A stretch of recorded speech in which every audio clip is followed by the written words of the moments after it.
Hi, it's Kim from the Shamrock Quilt Studio. On today's show, I'm going to tell you all about our EPP project and what progress we've made on that. I'm also going to introduce you to our pineapple pink project that we've rehung here in the studio to give us something new to look at. We're going to talk a little bit about some projects that are to come and some others that we're working on, and get an overview about what's going on in the studio this week. Join us right after this and we'll get started.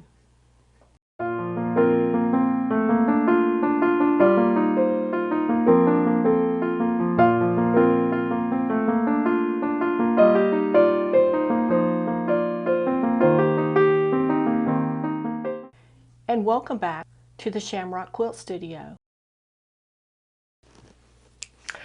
Well, hi and welcome back. I'm just trimming off some stray threads of our EPP project, and we're going to talk a little bit about the progress that I've made on that and some of the things I've learned.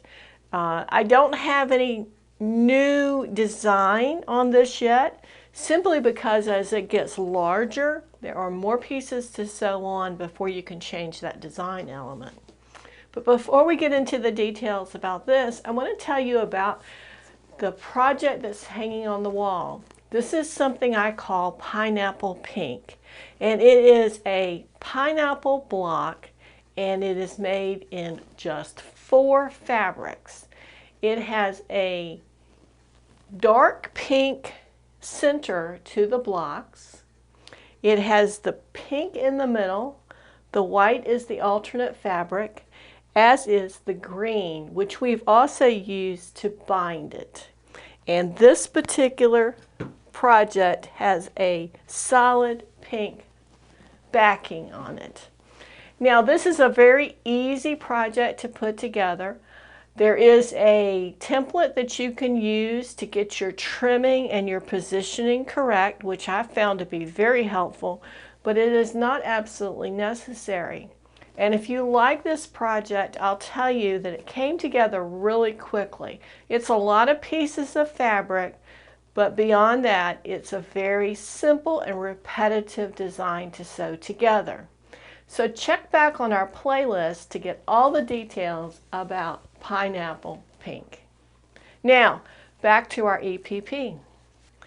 I'm sitting here cutting off some of the stray threads on the front of the design because when you're sewing, you don't necessarily notice those so much, and the threads, where you trim them off from sewing a section together, can get drawn to the front of the design and you don't even know it. So I'm just kind of cleaning that up a little bit. Every once in a while I'll try to do that just so there's not so many at the end. So let's get this positioned. I think this is the best area to show you what it's looking like. Let's see.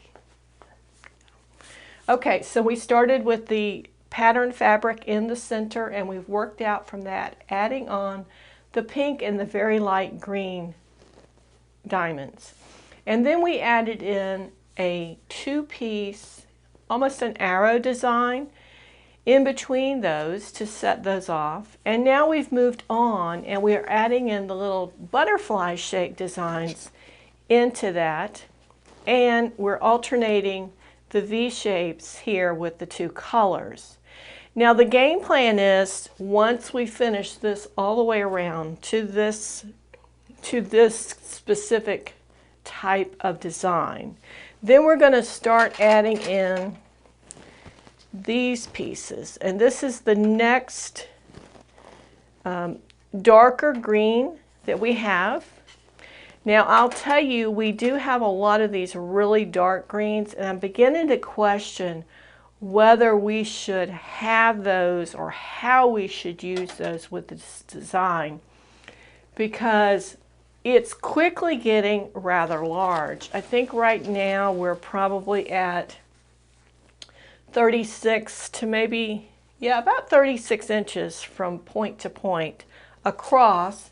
and this one is not quite as finished as this one is. So probably when we finish it, we're looking at about a 42-inch general circle size. So we're getting pretty large pretty quickly. And I don't want to shove all this really dark in here all of a sudden. So what we're going to do is we're just going to move forward with moving to this, what I'm calling a medium green. It's kind of like a dark sea green color. And we'll put those in and then see where we are.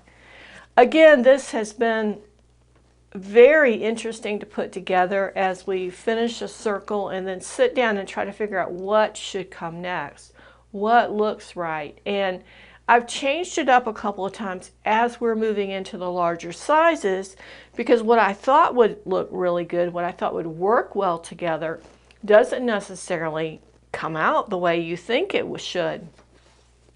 So I've added more of the patterned fabric because I just really love that, and that does seem to be the fabric that's pulling everything together so that there is some sense in the colors that we've chosen to go together. I'm very happy with the overall design, and we're just going to keep going the way we've been going. A couple of things that I've learned. I think I mentioned in one of our previous videos that it is much easier to put on a section or an individual piece when you only have the one piece here together. If you have a section, let's see, in some of these areas where we have two that fit together, I picked up 3.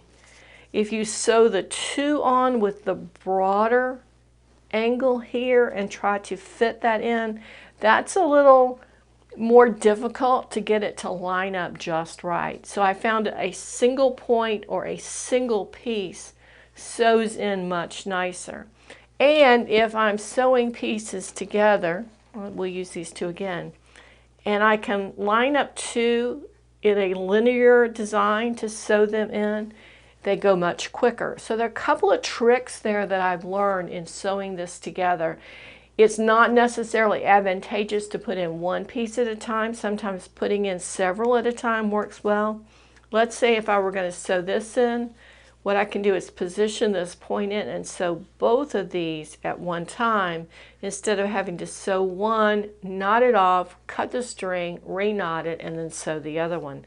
Sewing down that is so much easier. And if you know ahead of time what your design is, you could sew a whole section in where you might have a seam this long that you stitch in, and then you flip it over and you stitch the other side. So there are lots of time-saving measures that you can use to not only have it take less time, but be easier to handle and do. I'm still enjoying this very much, and I find that most nights I spend probably at least 30 minutes working on it. Now I was going to sit down last night and work some more because I was hoping to get the whole thing kind of finished up by the time we sat down to film today.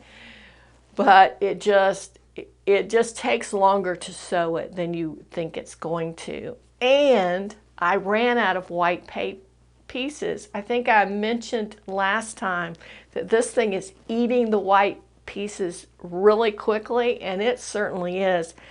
I sat down last night and made 2 strips of fabric, the width of fabric, 2 strips of those, and pinned them together. And to be able to kind of finish it up where it is, I did sew a couple of these on without pressing, but I think I'm going to go back now today and make a couple more strips and make these and press them before I stitch it in. And I think it'll work much better. Okay, so let's take a look at it. Like I said, this is the area where we've gotten the most distance away from the center, and you can really see the design coming through. I think from here to here we're pretty consistent. And then as you move around, you can see that these are not quite as far out. We still have maybe this far to go to make it consistent. I'm trying right now to work all of these little butterflies around all the way. I want to get the butterflies all in, And then I'll start working on these, I don't know what we want to call them, but we have a 3-piece here and then a 3-piece here. But I want to do those butterflies first and then come back and do the 3-piece. And then once we get the 3 pieces in, like I said, then we're going to do this. So far, it's still a winner in my book because I really love the fabrics. I love the shape. I love the way it's kind of coming together. It's a piece of creativity that didn't come out of a book. It is just kind of evolving as it goes. So if you're interested in EPP and kind of making your own design, getting out of the box there, I think this is a great project. It is a little, I wouldn't say difficult, but it is a little challenging sometimes to be able to manage the stitching the pieces on because it still has most of its papers in it. I've only taken the papers out right here in the middle. And I think I'm going to try to leave the papers in as long as I can once I start getting close to running out. And I have a few left in there. But I would probably say within about a week, I'm going to have to take a little more out so I can keep making pieces. And that's why you see that little bit of wave in there, is because these have all shrunk back up to their normal size, whereas the ones with papers are still stretched out, and it's managing 2 different things together that causes that.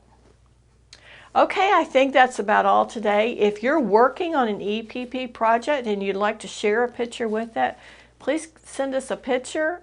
There's an email available on my homepage for the channel. It's the Shamrock. It is shamrockquiltstudio@gmail.com if you'd like to send an email. Add a comment if you have a question about this project, or you'd like to learn more, or if you'd like to share with everybody maybe what you're working on. I hope you've enjoyed today's video. Give us a thumbs up if you like it. Check out the playlist. And we'll see you next time at the Shamrock Quilt Studio. Bye-bye.